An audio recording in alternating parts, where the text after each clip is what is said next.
Herr Hess, in Ihrer Jugend haben Sie immer wieder Begegnungen mit Geistwesen. Wo sehen Sie die Geistwesen und in welcher Form wahrnehmen Sie die wahrnehmen? Geistwesen kann man eigentlich überall antreffen.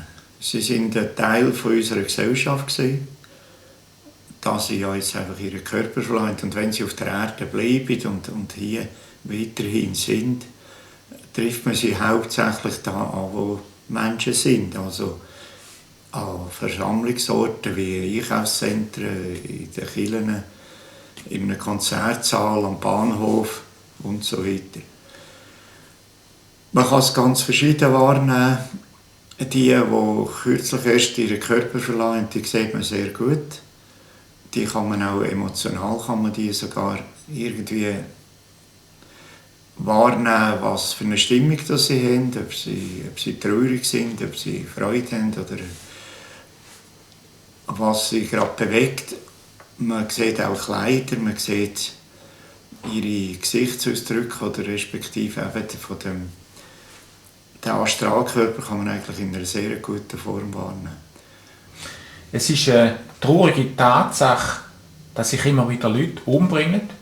Sind Sie auch schon solchen Geistwesen begegnet? Ich bin schon öfter solchen Geistwesen begegnet, in verschiedenen Formen. Suizid ist immer ein Problem für einen Menschen. Es ist so eine Art Ausweglosigkeit, die ein Mensch hat, ein völliges nicht mehr wissen, was er jetzt noch soll oder wie er das Problem soll lösen.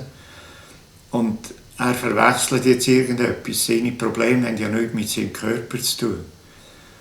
Und da sein Körper reines Fahrzeug ist, das er hier auf dieser Erde braucht, in dieser grobstofflichen Ebene, um eben hier auf der Erde zu leben, nützt ihm natürlich das nicht, wenn er jetzt das Fahrzeug zerstört. Also hat er jetzt ein noch grösseres Problem. Er hat wahrscheinlich die fiktive Idee, es sei die fertig nachher, es gäbe nichts mehr und danach sind seine Sorgen alle gelöst und vorbei. Und es gibt dann nachher ganz ein böses Erwachen, weil er sich ja als Körper wahrnimmt.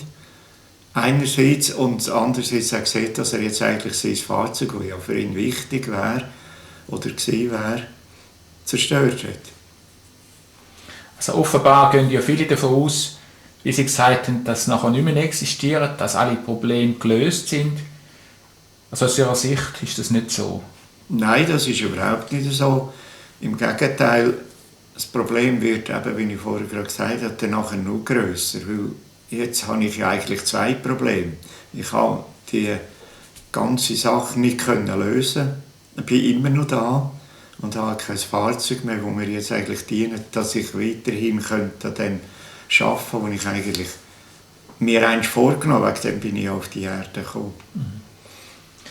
Was würden Sie einer Person raten, die sich jetzt umbringen will? Also wenn man mit solchen Menschen reden kann, und das ist in meiner Behandlung ab und zu der Fall, wenn ich mit Menschen arbeite, ist das ganz klar, dass man ihnen einmal den Weg zeigt, was das eben passiert, wenn sie jetzt ihren Körper zerstören. Und nachher dringend sucht nach einer Lösung, wo sie einen gangbaren Weg findet, wie sie ihre Probleme können auf einer anderen Seite anpacken und ganz klar spüren oder erfahren oder merken, dass es absolut unsinnig ist, der Körper, der ja sowieso nur mein Fahrzeug ist, ich betone das, wenn ich den zerstöre. So kann ich keine Probleme lösen und ich kann nicht ausweichen und irgendwie holt mich ja alles wieder ein. Es ist genau das Gleiche, wie wenn ich hier auf der Erde in einem Job arbeite, der mir absolut nicht gefällt, dann muss ich dort etwas verändern. Es nützt nichts, wenn ich einfach davonlaufe, weil irgendwo holt mich ja das alles wieder ein. Wenn jetzt der Schritt schon bereits gemacht worden ist, also die Menschen, die sich umgebracht haben, auf der anderen Seite stehen, können wir da als Menschen etwas bewirken? Ja, wir können natürlich als Menschen schon etwas bewirken.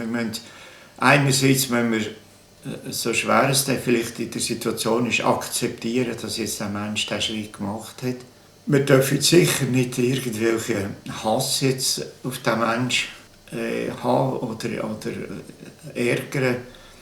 Wir müssen schauen, dass wir ihm möglichst viele gute Gedanken schicken, dass wir ihm jetzt helfen, seinen Weg auf der anderen Seite eben auch wieder zu finden. Und das können wir vorab machen, wenn wir ihm viel Licht, gute Gedanken schicken und auch vielleicht redet sogar mit ihm und sagt, schau, das kommt schon wieder gut, du musst jetzt halt einfach das auf dieser Seite annehmen, wo jetzt kommt, du musst dich jetzt da wieder frisch orientieren und gang im Frieden deinen Weg.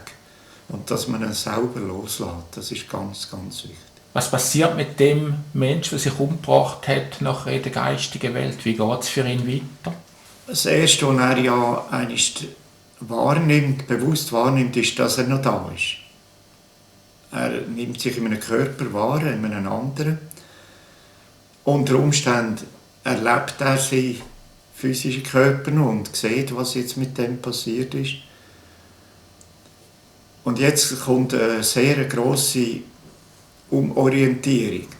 Er muss sich ja jetzt eigentlich zuerst mit dem klar werden, dass er ja eben nicht können jetzt einfach gehen, sondern dass auch nicht alles zu Ende ist, sondern dass er jetzt einen neuen Weg muss finden. Und jetzt hat das natürlich auf dieser anderen Seite, wenn man von einer anderen Seite reden oder in der Zwischenwelt, hat das natürlich geistige Helfer rum. Und die werden sich ihm widmen, sofern er das zulässt. Der freie Wille hat der Mensch immer auch nach dem Körper verlassen. Und wenn er jetzt will, werden ihm geistige Wesen zur Verfügung stehen, die ihn eigentlich wieder führen und ihm einen Weg zeigen. Und sonst verharrt er halt längere Zeit in dieser Situation, dass er praktisch einfach da rumirrt. Und es passiert im Moment gar nichts.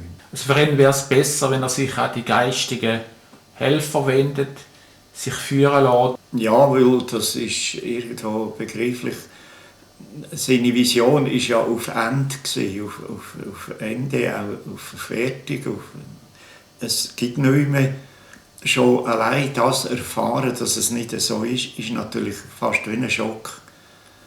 Und jetzt kann er eigentlich seine Probleme nach wie vor nicht selber lösen, also braucht er Hilfe. Und wir können aus unserer Welt können wir ihm eben das auch schicken, ganz bewusst, indem wir ihm gute Gedanken schicken, indem wir ihm positive Gedanken schicken, indem wir ihm Licht schicken und vielleicht auch eben mit der geistigen Welt Kontakt aufnimmt und indirekt so probiert, dass ihm geholfen wird. Und er muss nachher natürlich seinen Willen haben, diese Hilfe anzunehmen. Herr Hess, herzlichen Dank fürs Gespräch. Danke Ihnen.